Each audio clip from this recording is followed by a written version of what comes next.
simple harmonic questions. Okay, over here I'm just going to put our toolbox.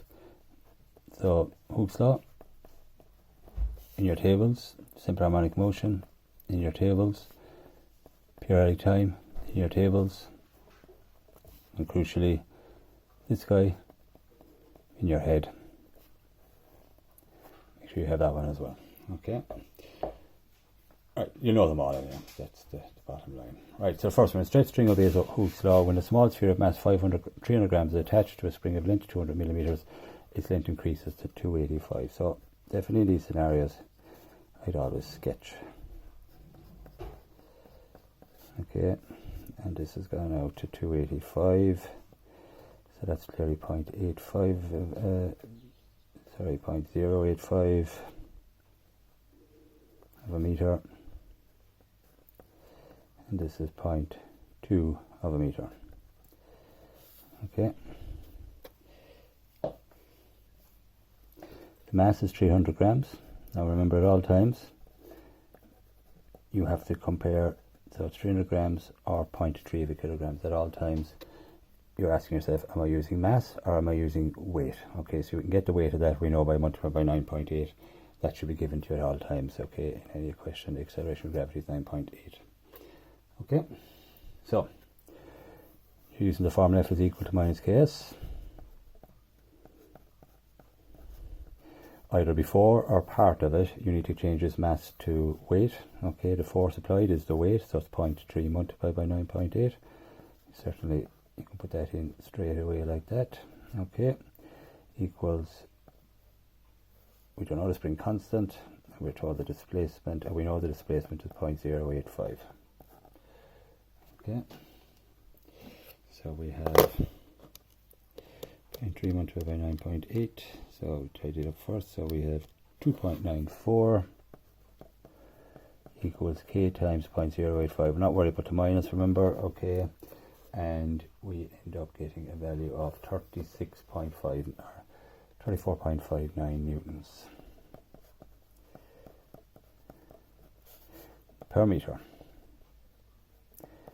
Okay, remember how we got that? Okay, the unit, it's force divided by S, so it's newtons divided by meters, newtons per meter.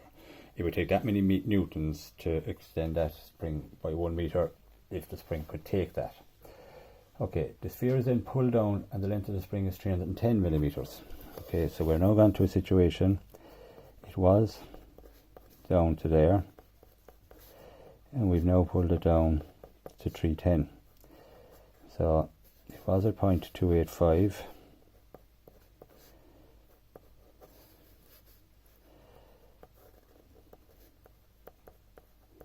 It's now gone to 0.310.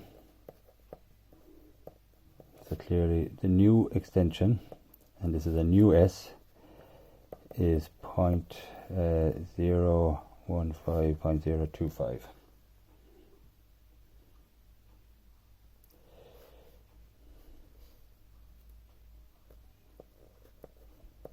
Okay.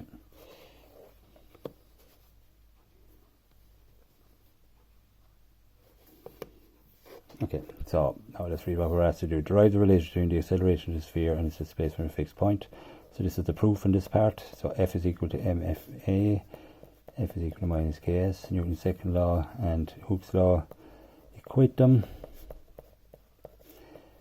rearrange, so acceleration is proportional to S, and you write it there, and you're done.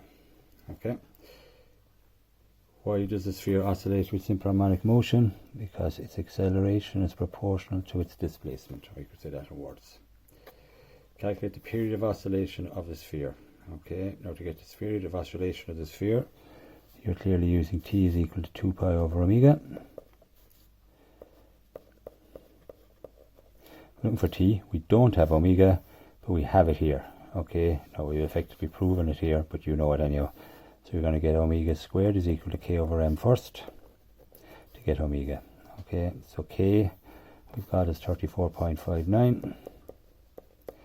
Be careful, it's the mass, so it's 0.3. So 34.59 divided by 0.3. Okay, so we're getting, sorry I made a mistake myself there, divided by 0.3, we're getting omega squared is 115.3. Always useful to have omega squared, as we'll see later, but in this case we want omega, so we need to get the square root of that. So we're getting 10.74. Right, so we're now in business to get t. T is 2 pi over omega. In the usual setup, we needed this formula. We didn't have omega. We had to go find a value for omega.